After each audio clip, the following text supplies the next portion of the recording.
Prince Harry's friends say his royal status never affected his identity as a soldier. Prince Harry's friends who have been there since the start of the Invictus Games say that his fire for helping the veteran community has always burned bright, regardless of his royal status. David Weissman and J.J. Chalmers are veterans of the British Armed Forces and former Invictus Games competitors, who attended service of Thanksgiving at St. Paul's Cathedral in London on May 8 honoring the 10-year anniversary of the Invictus Games. Weissman and Chalmers, who were both involved with the leadership of the Invictus Games Foundation, and appeared in the August 2023 Netflix docuseries Heart of Invictus, exclusively told people about how it all never would have happened without the Duke of Sussex's vision. Prince Harry is the same as me and JJ. He was a combat soldier who did 2 tours, one on the ground and one in the air. He wasn't messing around out there, Weissman tells people, referring to Harry's decade of service in the British Army from 2005 to 2015, and 2 tours in Afghanistan. The identity of being a soldier doesn't go away or change because you're a prince or a duke. He feels that. He feels part of this community and we feel him as part of our community, Weissman says. That's the passion and drives him in, wishing to serve this community. In terms of that vision, I was shot in the chest in 2009 and finally left the Army May 1, 2013.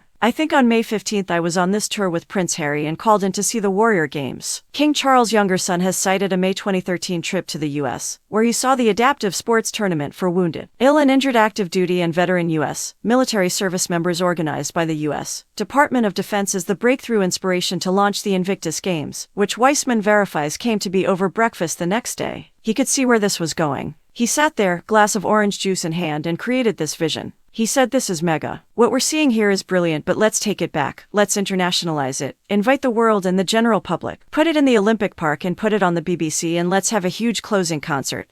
And use it as a focal point to inspire the world," he recalls. He could see it on that very morning and that's where he took us. The inaugural Invictus Games were held at the Queen Elizabeth Olympic Park in London in September 2014. The anniversary service at St. Paul's celebrated the decade of impact Invictus has had through sport, highlighted by 6 cycles of competition in London, Orlando, Toronto, Sydney, and The Hague and Dusseldorf. The latest games welcomed 550 athletes from 21 countries across 10 sports, and the next event is set for Vancouver and Whistler, Canada in 2025, where winter sports will debut for the first time. Chalmers says that while the reach has been massive, Prince Harry's vision was simple. As far as I can say, the Duke set out to do 2 things. Create a platform that could give us physical and mental recovery, and secondly, what we had learned about ourselves and more importantly, what we'd learned about disability and the world. He could see this was an opportunity to educate and inspire people out with our community, he says. That's the service element of it. What he really set out to do by bringing those people to see it and giving us the stage was to basically bottle what we were all living.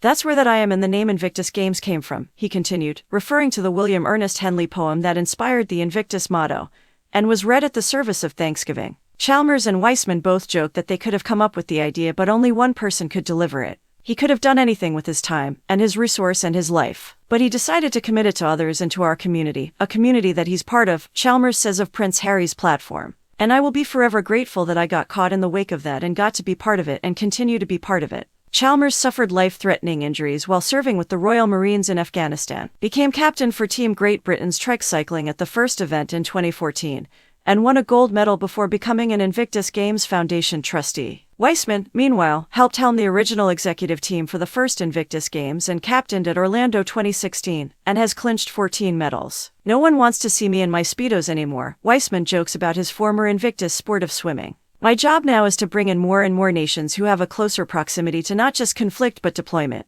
Soldiers, sailors, and airmen don't just do fighting but do so much around the world to support us in the international community." Enjoying the content? Subscribe, like, share, and drop a comment to be a part of our amazing community. Your support means the world.